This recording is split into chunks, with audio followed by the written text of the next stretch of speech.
We shall start.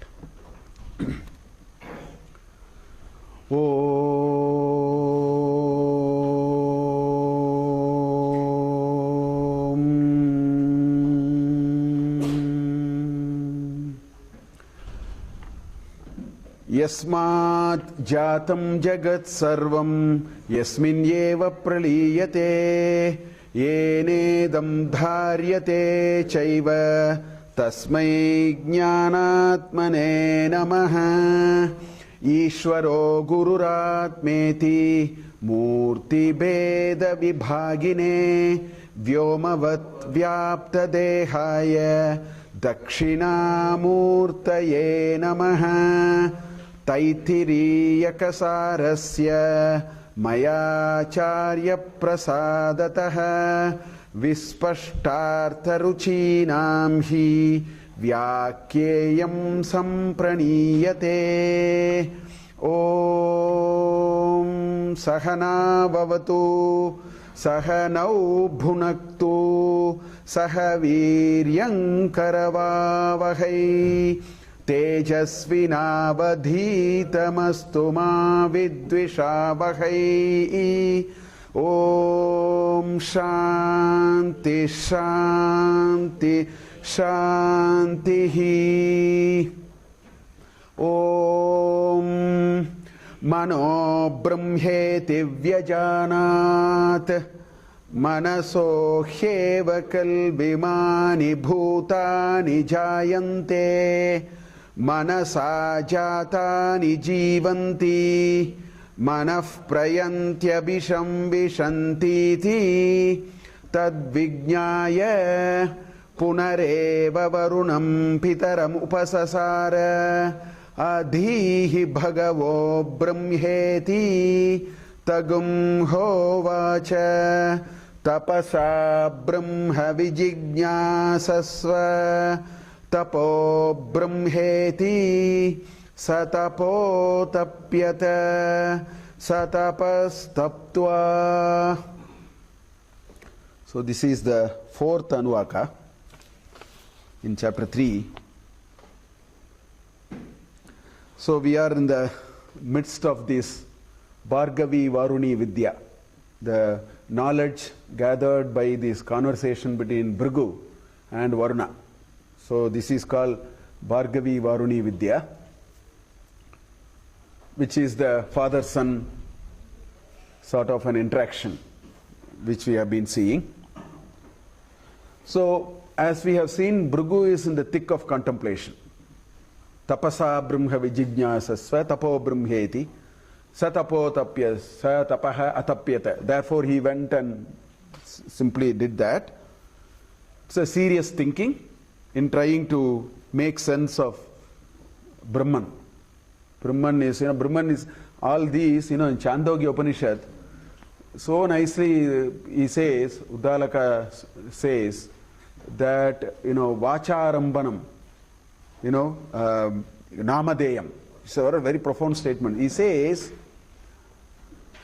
if you have to start a vocabulary of conversation, if the whole world is silent, then there is no vocabulary required. Vacharambanam, the moment you start talking, then he says namadeyam, names and forms will come. This is how he says. He says, Sarvam mrinmayam. Everything is clay only. Moment you get into the world of Vyavahara, then you have now use something called pot, something called teacup, something called flower pot, something called flower vase. Otherwise, everything is clay. He says, Sarvam mrinmayam. Vacharambanam namadeyam. That's what he says. In the same way, he, moment you have to start making, searching for things and all that, names and forms. So Brahman is only a name. It's a tag. It's just a tag. It is that primordial cause of everything. Different religion may use different words. Even within a religion, there are a variety of different ways by which we can do. So this whole world of taxonomies and vocabularies and syntax are all because we want to get into some vyavahara. So he is into a vyavahara of knowing what is it, so there is a word Brahman which is required. So he is contemplating what is Brahman.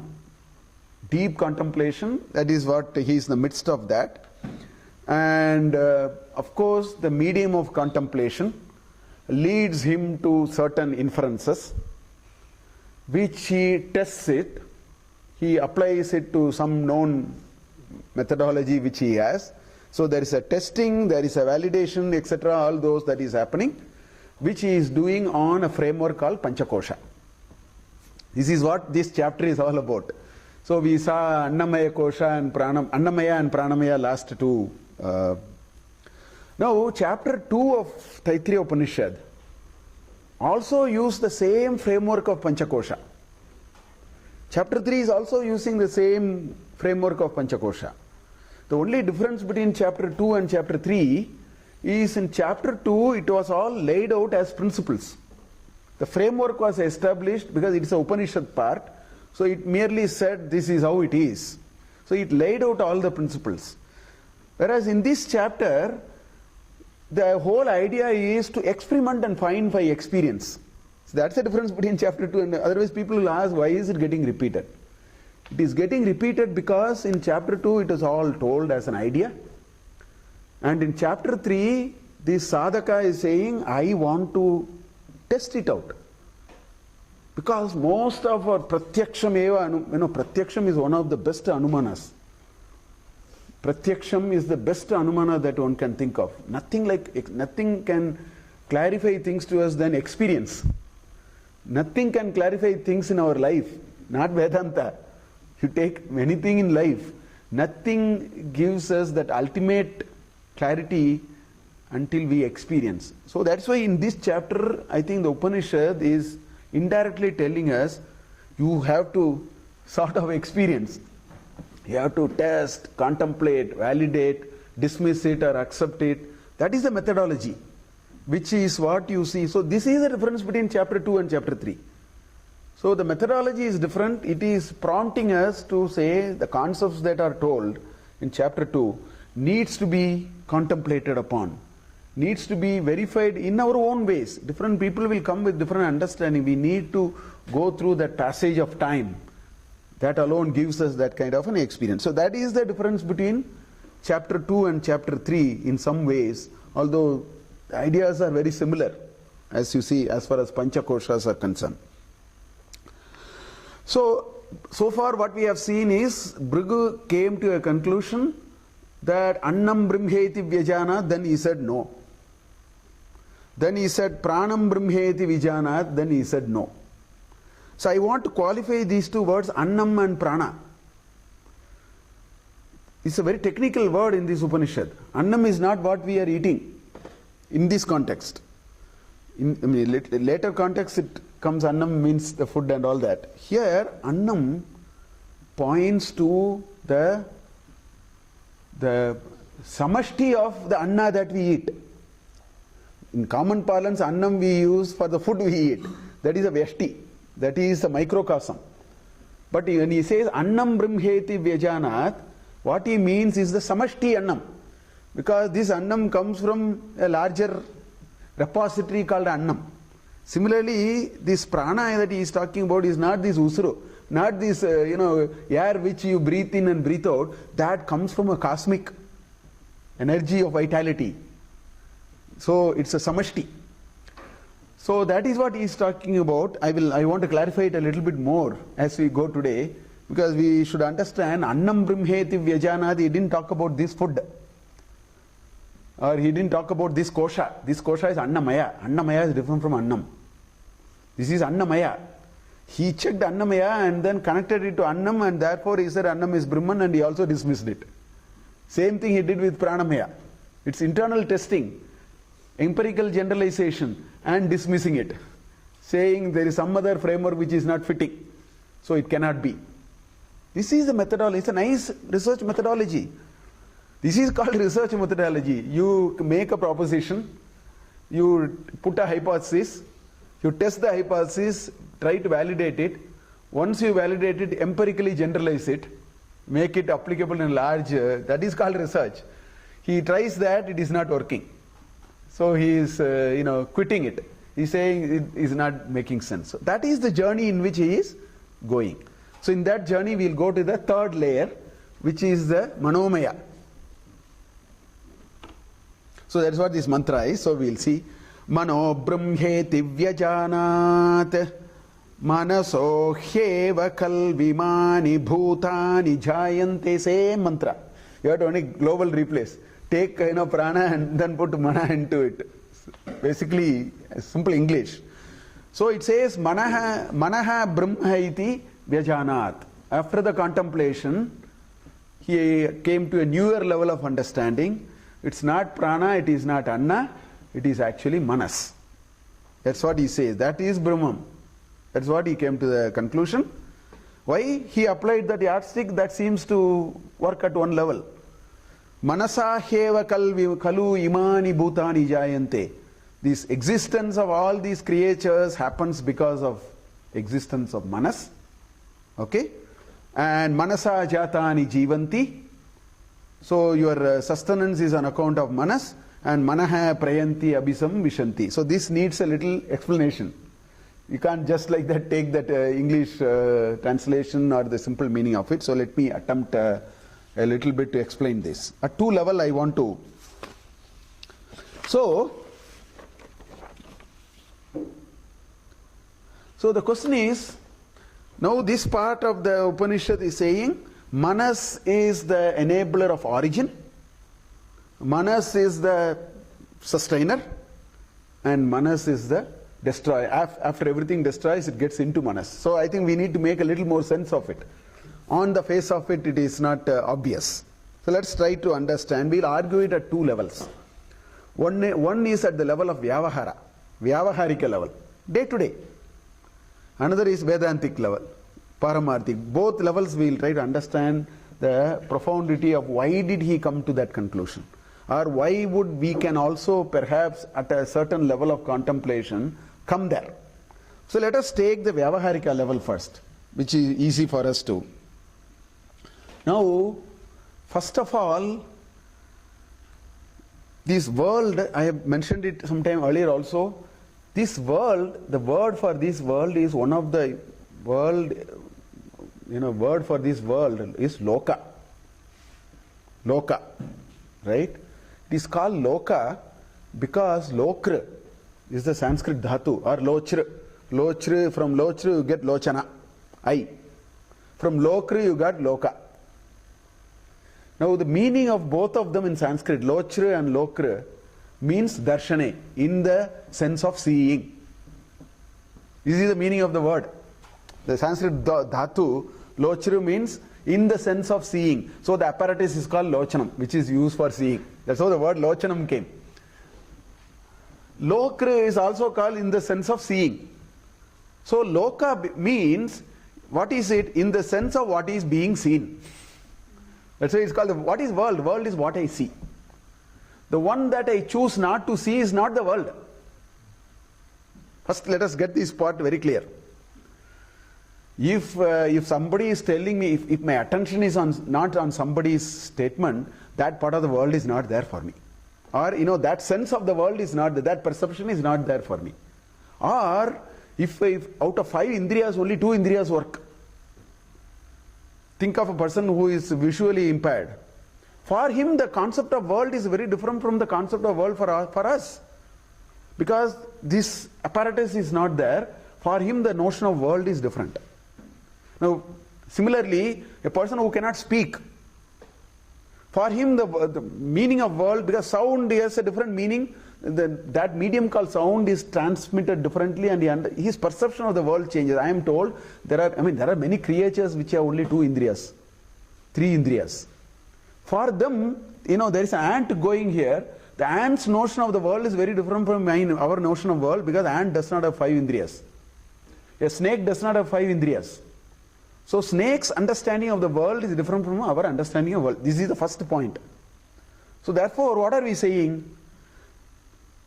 When we are alive and kicking, when we are awake, alive and kicking, what does that mean? That means the manas. What do you mean by I am alive or I am active? That means your manas is active, Your manas channelizes itself through the indriyas. The vehicle for the manas to set out into the outside world is the indriyas. To go out, it uses karmendriya.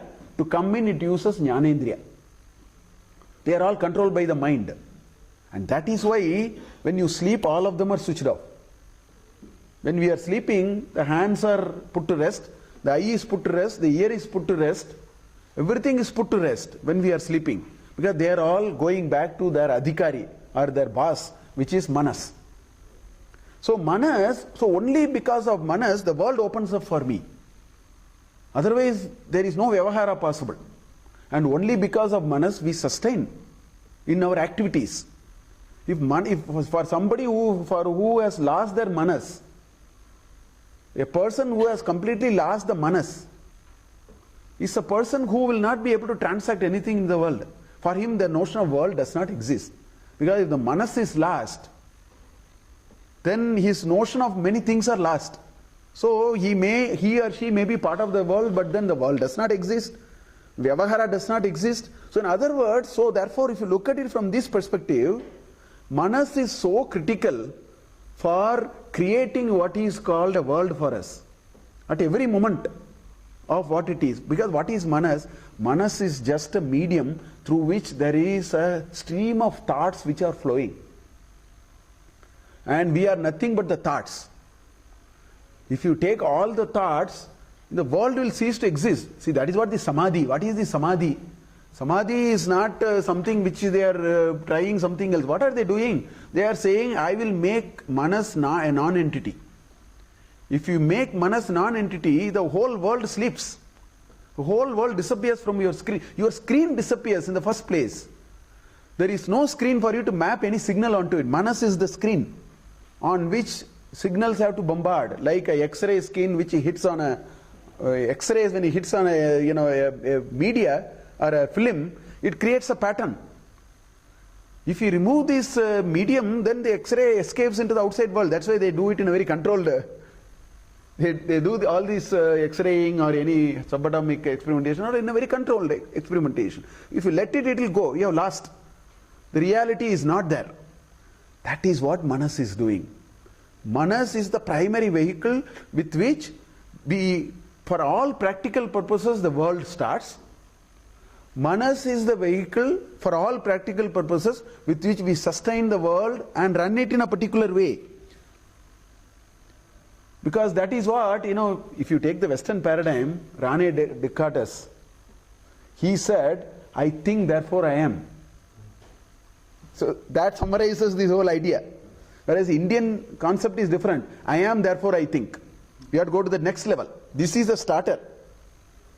The Purushatva is there, that's why you are thinking. If you suck that energy out of it, you can't think. So that's another statement. The statement he is making is, he says, Mana eva manushyanam karanam bandha mokshayoho. That is what he is saying by saying, I think, therefore I am. In other words, what is this thinking? The whole faculty is all communicating itself through the manas. Manas is the important link in recognizing the outside world. Manas is the most important link, critical link, with which you do a vyavahara with the outside world. So that is why, it is very important. And our sustenance is nothing but our own ability to carry on the stream of thoughts. What is sustenance of life in a very practical sense, in a vyavaharika sense? It is our ability to carry the streams of thoughts. Thoughts may be changing, but the fact that you carry a stream of thoughts is why you are in a world of vyavahara, in a sustainable way. We are sustaining the world of vyavahara, is because there is a stream of thoughts. If you stop the thoughts, vyavahara come to an end. That's why sometimes the combination of thoughts is such that I am sad. The combination of thoughts is such that I am very happy. The combination of thoughts is such that I am angry. And then I start responding to the outside world. So all these are residing in the manas. So that is why he comes to a conclusion that in a very conceptual way, in a very practical sense, our very existence in this world happened because manas came in. And our sustenance of the world is because the manas, it happened through the medium called manas. and if the manas withdraws, that comes to an end. So this is the Vyavaharika understanding of this, right? So for a person who has lost his mind, his or her mind, nothing in the world, makes any sense for that person. So it is like, it's the end of the whole thing for him or her. So that is why on a Vyavaharika plane, this is the meaning of it. But the Vedantic plane is much deeper. And, I think it's quite deep. I will take a little time and talk about this. So what is the Vyavaharika plane? In order to talk about it, let me go to Prashna Upanishad. See, in Prashna Upanishad, as you know, there are these 6 disciples went to the Rishi called Pipalada. Each disciple asked one question. That's why it's called Prashna Upanishad. It's just 6 questions and answers. That's how the whole structure of the Upanishad is. So Kabandi Katyayana asked the first question. He said, what is this day and night? What is this energy and matter? So about 10-12 shlokas in which all these are explained. In the 3rd chapter, there is a question. That question is, what is this prana? Because he said, pranam brahmeti vyajanat, now he is dismissing prana is not. He is saying manas is superior to prana. Na? Where did this idea come from? So there, the 3rd chapter of Prashna Upanishad has a detailed discussion on the aftermath of the prana. Prana gets into inert matter, and then we all start operating. And then the prana goes out, the whole thing comes to a grinding halt. So that part is discussed in chapter 3. So I want to take a few shlokas from there, because that talks about why manas is much above prana and what critical role it plays. There are some discussions, so I want to bring a few of them. So this is the 3rd shloka in the chapter. First 2 shlokas are the question. First shloka is the question. Second shloka is a little bit of an answer which continues. It says, Atmanaha yesha pranaha jayate. Yata yesha purushe chaya. In Sandhi it has become chaya tasmin. It is chaya etasmin. A plus A will become I. So when I'm reading itself, I'm breaking it. So you may be thinking I'm reading, I'm just wanting to make it, because in Sanskrit, if you do a padacheda, 90% meaning will come. If you know how to break it, we have solved most of the problem. Then we can sort of find it out. That's why I'm trying to do it. So Atmanaha, there are visarga lopa. Atmanaha yeshaha pranaha jayate. Okay? This prana is born out of Atman. That's what the first statement is saying. Atmanaha, from the Atman. Atmanaha is 5th case of Atman. Atmanaha, from the Atman. Eshaha pranaha jayate. He is pointing to prana. He asked a question on prana, so he is pointing to. Not in a physical sense. In a figurative sense. He asked prana, I am talking about that prana. So it is not really, you can't point prana like that. In that conversation, it is going like that. So out of the Atman, the prana comes. That's what, first of all, he says. Then what is he saying? Yata, he gives an example. Yata, just like that, just like what? Yesha purushe chaya. Just like the shadow of a person. A person can have a shadow. Now, this is not a very casual reference. There is a deep meaning to it. You know what he is saying? There are certain properties which you have to understand. Anything can happen to the shadow, but nothing will happen to the object. Bimba pratibimba. Bimba and pratibimba. You can do anything to the pratibimba. No, you can put a mirror and then the sun will reflect. If you break the mirror, you will get 1,000 suns, but there will be only one sun. You can, put a water and then reflect the mirror. You churn the water, the sun will start floating. The sun never floats. Sun is stationary. So we have to understand those concepts here. What he is saying is, Atman will not be, the pratibimba can be destroyed. If you remove the mirror, the pratibimba is gone. If you keep the mirror, the pratibimba is there. If you take the bucket of water, the image is gone. Sun will not go, the image is gone. Correct? So here he is saying, The prana is actually a shadow of the Atman, which means prana will go, Atman will not go. All the property, so this upama is only to be mapped up to this, you should not take it beyond. So what is he saying? He is saying Atman is permanent, that is bimba, this is a pratibimba, and if you need a pratibimba, you need a reflecting medium. How do you get a pratibimba? Without a water, how do you get the image? Without a mirror, how do you see an image of yourself or any object? So moment you say there is an object and there is an image, you need a third entity called a reflecting medium. That's where manas is coming. So he is bringing the whole argument like that. He is saying, yata yesha purushe chaya yetasmin etadatam manokritena ayam atma manokritena ayati manokritena ayati asmin sharire. All these are in sandhi, it's a complex sandhi. Manokritena, so by the act of the manas, correct? Ayati, it comes. So, you know what is this Upanishad saying? Prana, how will it enter? The question he is trying to answer is, he asked about prana, he first wants to tell him, how did prana become live? How did it happen? It said it was already with the Atman, and prana is just a reflection of the Atman called ego.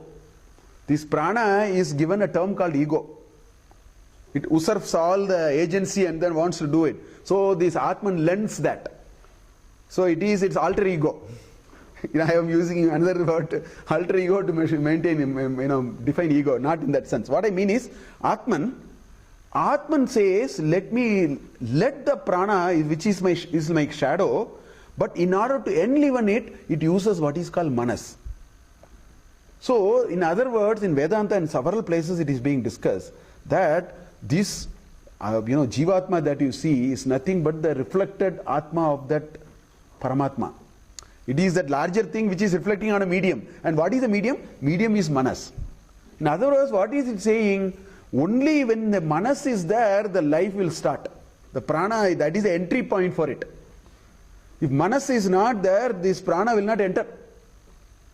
The prana will not enter. This is what he is saying. So he is saying, manokritena ayati asmin sharire. By the action of the mind, this enters into this body. So there are two things which we are establishing. What we are establishing is, the cause for prana is now manas. So prana cannot be a Brahman now. We have now dismissed that off by this definition, by this argument that we are saying. It is the reflection medium called manas, in which the Atman reflects, and that reflected reality is what is engaging into the world, into a whole lot of things.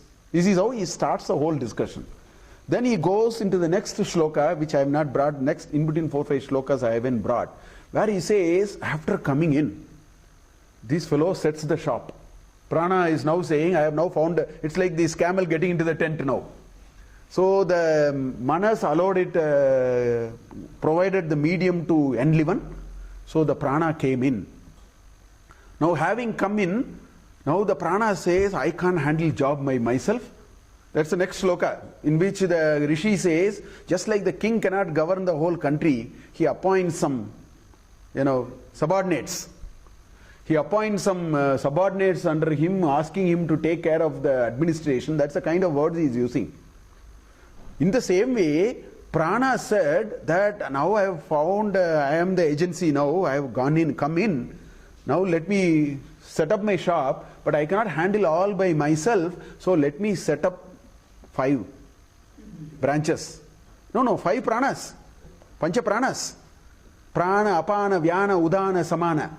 Those are the 5. It says, let me set up these 5 through which I will now engage into the world of first running this show, and through that I will run the show. So apana is, the excretory and all that, samana is the digestive, all those are there. Then I will go to the last shloka, because since manas only allowed it to come in. So logically, when this prana goes out, this manas has to let it go. It passes, it entered through manas.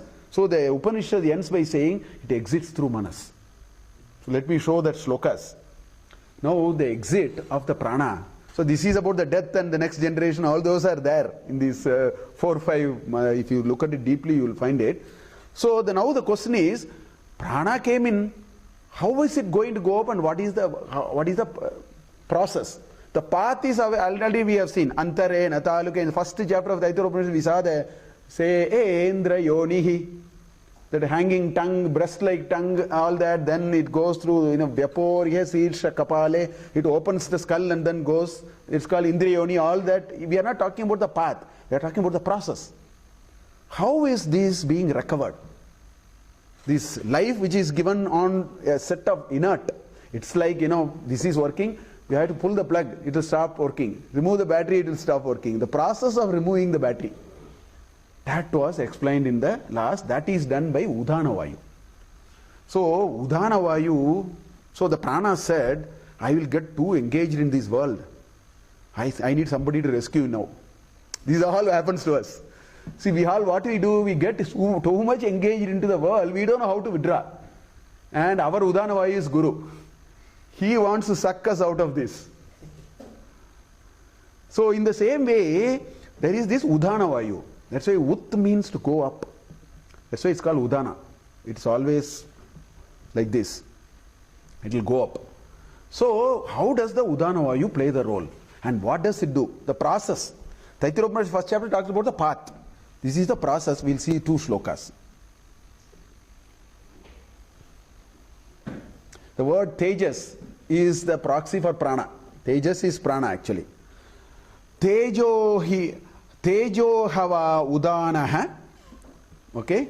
So the vitality prana gets, the udana is now the entire representative of the prana. That's what it says. It's Tejo hiva. He in Sandhi has become ha.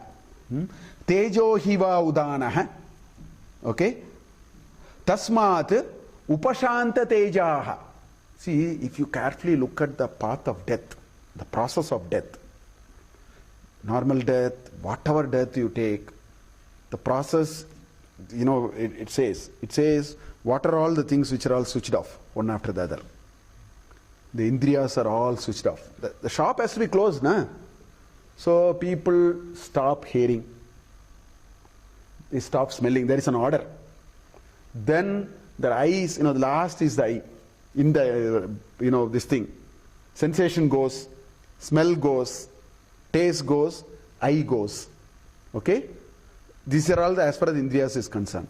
Then there is a process, it's available in other Upanishads also. It's by your explanation I am telling. So it withdraws all the faculty. I say Upashanta Tejaha. Upashanti means it's all lowering down. Slowly the battery charge is coming down. It may be slow in a natural death, in a let's say there was an accident or something. It happens in that, but maybe at a nano speed. But there is a certain chronology in which all these are withdrawn. So upashanta tejaha. So all those, finally, heat is the last one which is withdrawn. Agni is the last one which goes. That's why, they touch the body and see, 98.6 is no longer there. No? That's what they say. The last that goes is the Agni. In the Panchabhutas, Agni goes. And then, all that happens. So, Upashanta Teja. So, all of them surrender themselves into what is called Udana. This is the process being explained. Surrender themselves into Udana. Then what happens? Look at the next sentence. These are all paradigms of our living. Punarbhavam. See, we believe in reincarnation. Now, you have to now create a continuity for the next. That's explained. How is it done? How is the continuity happening now? You may exit out of this, but then where will it go? And since we believe in doctrine of karma and reincarnation, you have to create these logical links and put them one after the other. So that is a little bit explained. These are all good artha. You have to, Punarbhavam indriyaihi manasi. So what it says is, before this prana is withdrawn, and the Jivatma goes out of this, the Atman goes, the reflecting medium is going to be withdrawn. In the reflecting medium, what happens? That's what it says. What it says, then what should be the next course of action? What is the next path in which I should travel is all thought about in the manas. All these ideas are actually converging in the manas. That's what it says. Punar bhavam, which is the future bhava. Bhava is to be, the next janma or whatever. Indriyehi, manasi, sampadhyamanehi. All these ideas of where should I go next is decided before exit is done, and that is done by the manas. That's what it says. So manas, before it withdraws, it captures the path in which it should let the next thing. So the manas also escapes from this. It's sukshma dravya. It is not a stula dravya. It's like a software. It is not a hardware. It is seen only in its effect. So it is like a software. So all these thoughts or the indriyas, all those converge on what is the most appropriate path for me to continue now that there is an interruption has come. That gets into the manas. That's what Shloka 9 says. Shloka 10 says, Yat chittastena, chittam is actually interchangeably the manas here. Actually, what is that thought process thought about by that, right? Yes, chittaha tena esha pranam ayati. So the prana is now led through by the mind into another medium. The mind makes itself available as a medium in another context, in which, because mind is the only medium through which the prana can enliven, it gets in there. So this is all being described here. Pranaha tejasa yuktaha sahatmana tata sankalpitam lokam nayati. Sankalpa is the job of manas. So the manas now decides, before the exit happens, the manas has already decided where am I next moment. For us, we are not able to see any of those, but that continuity is being established. But this is why, this is precisely the reason. Look at 8th chapter of Bhagavad Gita. Look at the 6th, 7th, 8th, in the Akshara Brahma Yoga, in those 3-4 shlokas, Krishna says, in the Antima Kale, Prayana Kale Mam, there is a shloka, yeah? Smarati, you will go there. There is a nice shloka like that. That is why he says in the 7th shloka, this is the 6th shloka. The 7th shloka, that's why he says, Tasma sarveshu kaleshu mam anusmara yudhya cha mayi arpita mano buddhi mameva yeshyasi asamsheha. So there is a science here. It's up to us to agree, believe, disbelieve, which is our ancestors are perfectly fine with them. He says, choice is yours. We will not waste our time in all that. This is what it is. So what it is saying is, manas plays a very, very important role in withdrawing. That is the paramarthika definition of manas is responsible for starting a life. He said, yato va imani bhutani jayante yena jatani jivanti yat prayanti abhitam vashanti iti. Prayanti abhisam vishanti. That is done by the manas. This is the process by which the prana is transmuted from one mortal, physical kind of an existence to another existence, ihaloka, paraloka, we do not know. That process is what is explained. This kind of a contemplation, Bhrgu came to a conclusion, therefore manas is Brahman, because that is the embodiment of orchestrating this entire journey of all the souls. The cosmic manas, picks up all these ideas and then orchestrates how a janma must start, how a janma must end, and in between manas runs everything. That's why in chapter 6 of Bhagavad Gita he said, Uddaret atmana atmanam atmanam na avasadayet. Atmaiva bandhuhu atmanam atmaiva vipuratmanaha. Manas is is the maintainer. Manas is the one which is the media on which the prana starts reflecting and says, I am the ego. And when you have to withdraw it, everything, the udhana vayu, gets along with the manas and goes away. That is the whole description.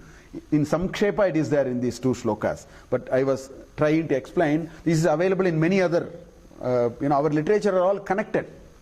The similar things are told in many places so that the reinforcement of that concept, happens. So that is the paramarthika angle to the whole discussion. That manas is the start. That is why what we think And what we think in Srimad Bhagavata, that's why Ajamila and all those Puranas, see, Puranas tell it in a very dramatic way. See, you need different ways of saying. Some serious contemplative argument, some people cannot take it. Some people don't want it. Some people are okay if you tell a nice little story, I will take it on the face value of it, I have faith on it and I will go. That's why these multiple channels of knowledge tells it in very different ways. So in Bhagavatam, that entire story is meant to that. In a very dramatized way, it is saying at the 11th hour he called Narayana and all that kind of story. Huh? Jataparata is also another story. No, but this story is saying that, that if your thoughts are very good, at the final moment, if your thoughts are very good, that's why in Mukunda Mala, so beautifully, Kulashekhara Alvar says, he says, Prana Prayana Samaye Kapavada Pitto Smaranam Kutaste. I will pray right now because it will be a traffic jam. He says, when the prana is going out of me, there will be a traffic jam. Kanta avarodhanam, prana prayana samaye, kapavada pittaihi, all these will compete with one another and then jam it. I will not. Remember, that's what Mukundamala. So this idea is told by many people in many ways, that manas, keeping our manas in a certain frame is a very, very important thing, because our sojourn is a function of that. From one instance to another instance. That is why there is this cultivating of the mind is being emphasized in a big way in our Samskriti and in our way of doing things. This is the Vedantic argument as to why manas is very important. And Purana and Shlokas and all those tell it in a different way. So, Bhrgu really had this confusion because manas seems to really play the role now. Because the manas is not, Manomaya, please understand. This manas is coming from an universe of a manas into which all these are coming. So that is why he thinks, he mistakes it for Brahman. So I want to clarify another dimension which I could have clarified earlier also. Yeah, I will. Yeah, so that's called Hiranyagarbha. So first of all, we must understand, he said Annam Brahmeti Vyajanat. He never said Annamaya Brahmeti Vyajanat. These words are very, very important. He never said Pranamaya Brahmeti Vyajanat. He said Pranam Brahmeti Vyajanat. He never said Manomaya Brahmeti Vyajanat. He said Mano Brahmeti Vyajanat. So what is the difference? Annamaya is different from Annam, actually. Pranamaya is different from Pranam. Manomaya is different from Manas. What is the difference? I mentioned it in the second chapter. So there is this mayat pratyaya. In Sanskrit, there is this tag attached. The whole Sanskrit is just you take one small little piece, attach one tag at the front, one tag at the back, you get a powerful language. It's very simple. If you understood the trick, you will learn Sanskrit. Much easier. So there is a prefix called mayat. Pranamaya, Jnanamaya, Hiranmaya, Hiranmaya Kosha. Right? He says, Buddhi, so there is this Maya. Mayat actually means, one of the important meaning of Mayat, the Pratyaya. Pratyaya means prefix. The Maya Pratyaya, Mayat, it is a tag actually. Israel Panini he uses some linked list. A lot of computer science ideas he has actually. So it is a tag, he'll throw it. But with that he'll kick another roll. That's why it is coming. So forget about the it. It's Maya. But in Vyakarana we call it as Mayat Pratyaya. So the Mayat Pratyaya actually denotes Vikarartha. Vikara is modification. So Annamaya is a modification of Annam. Pranamaya is a modification of Prana. So Manomaya is a modification of Manas. Right? So Manomaya actually points to Vyashti, microcosm. Manas points to Samashti. This is where his genuine doubt is here only, from the beginning. He thought Samashti is Brahman. Vyashti is not.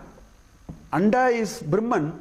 Pinda is not. This is his argument, which seems to be a correct argument. Microcosm is not Brahman. He says microcosm is Brahman. This is where he is stuck. That's why he says, Mano Brahmeti Vyajanat. Now the question is, how did he come out of it and say, no, no? That's where I talk about Apekshika Karana. He realized that even that is impermanent. This mana, this larger thing. So I will little bit talk about that. So manas clearly is the karanam now for a karya called Manomaya.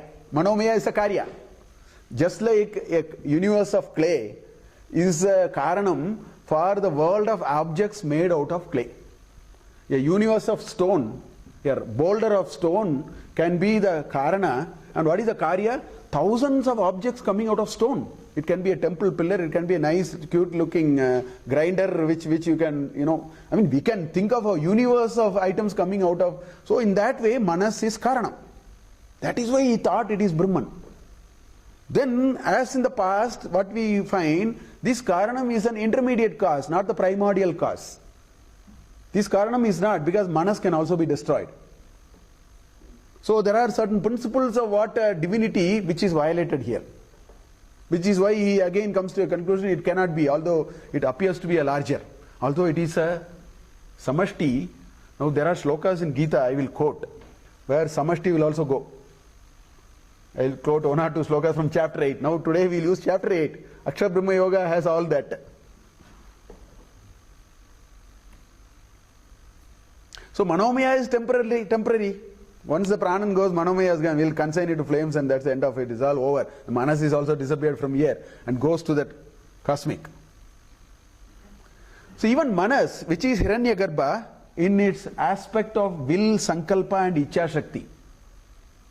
Whereas Hiranyagarbha in its aspect of cosmic knowledge is Vijnanamaya, Vijnana. This Hiranyagarbha, see the Annam and then Prana is called Virat. This is the Stula.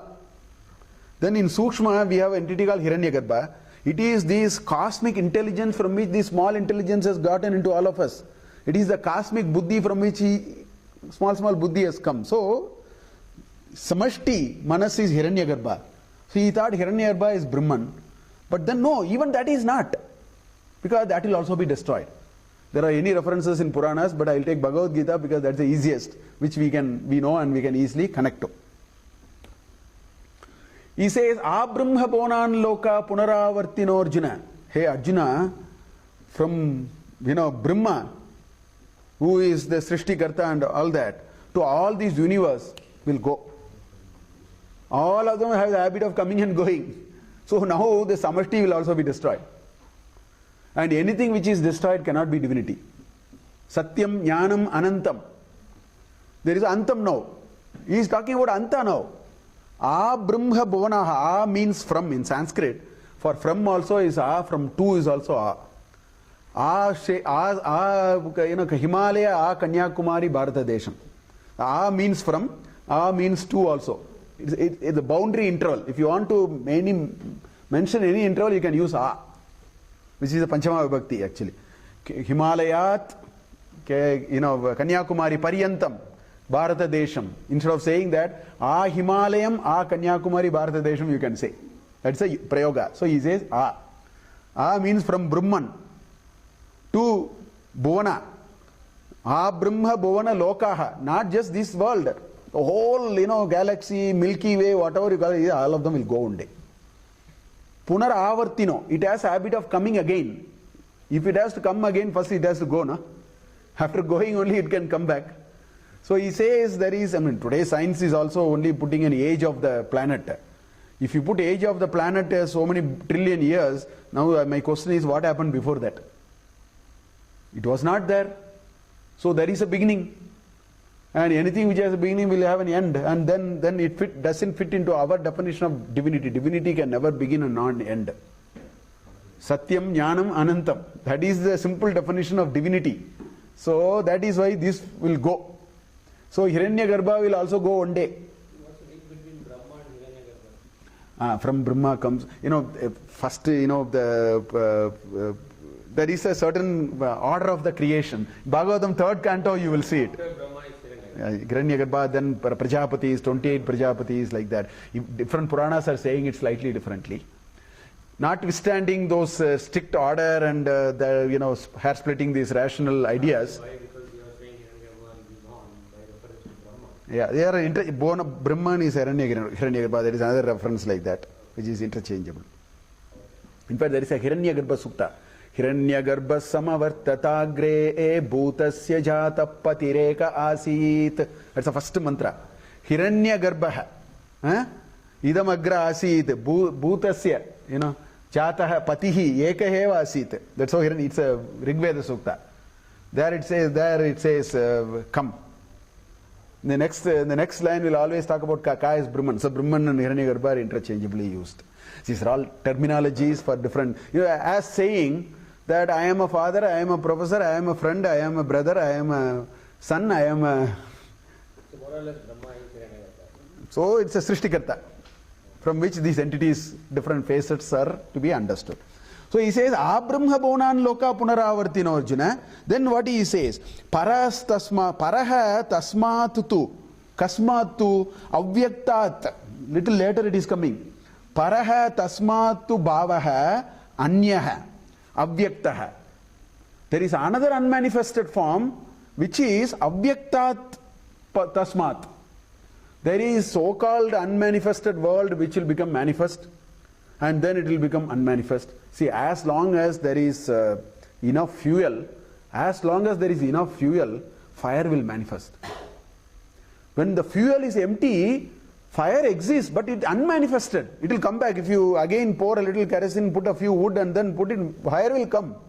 So we have to understand this notion of manifestation and unmanifested. The principle of fire can never go, but it can manifest and unmanifest.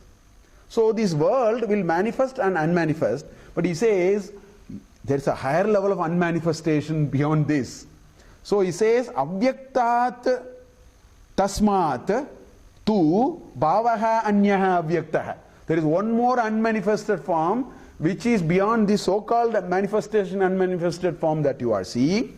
Yaha saha sarveshu bhuteshu nashyati. Even if all these jiva rashis destroy, that will not, the God particle, that will not destroy.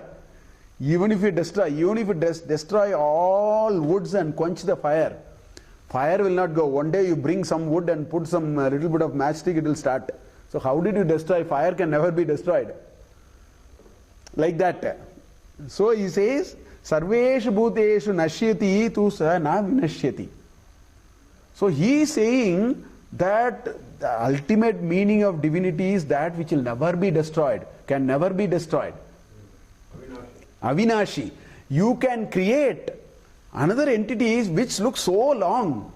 Trillion years of planet life looks too long for our mundane living. But even he says, Abrahma bonat logat punaravartinojina, that also will go. So this Hiranyagarbha will also have to go. If Hiranyagarbha has to go, it cannot be Brahman. That is all is the argument for all that. I could have done all these arguments for the earlier one. For everyone I am using different methodologies so that we maximize our understanding of what is this deep idea here. Day for Brahman. Day for Brahman. And Avyakta is the Ratri for Brahman. Yes, all those slokas follow after this. Ratriyagame, Praviliyante Punar, all those happens. 1000, yuga cycles. 1000 yuga cycles. One yuga cycle itself is, Kali Yuga alone, in our scheme of things, Kali Yuga alone is 4,32,000 years. You multiply it with 10 times, 10. That is the total yuga cycle. So, which means... 4.2 billion years. Day is 4.2 billion. Yeah, 4.32 actually. Multiplied by 1000, so put a 10 power 3 after that. That is the daytime of Brahman. So this universe, that is the life of the universe. In the night time of Brahman, he will withdraw everything. Everything he will... 3,11,000 crore years. There is a big number there, Science is also talking big numbers, which are, much larger, closer to these kinds of numbers anyway. So after having all that, he has come back to the same situation now. Tad Vijnaya, now he understood it is not a Brahman.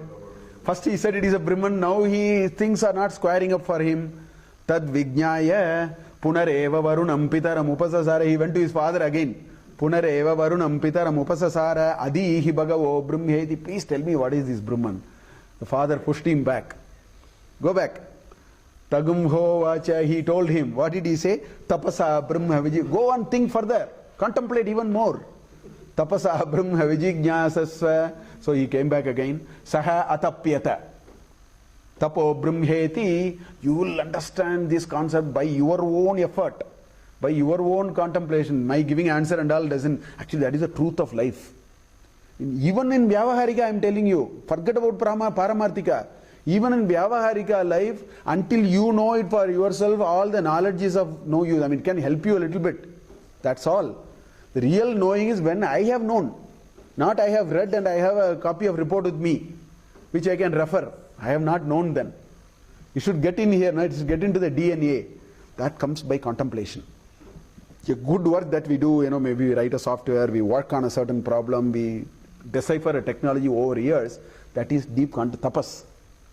You have done deep contemplation day after day after day after day on that. That's why it became knowledge. Same idea there also. So he says, go back and reflect. Superior knowledge you get only by reflection, no other ways.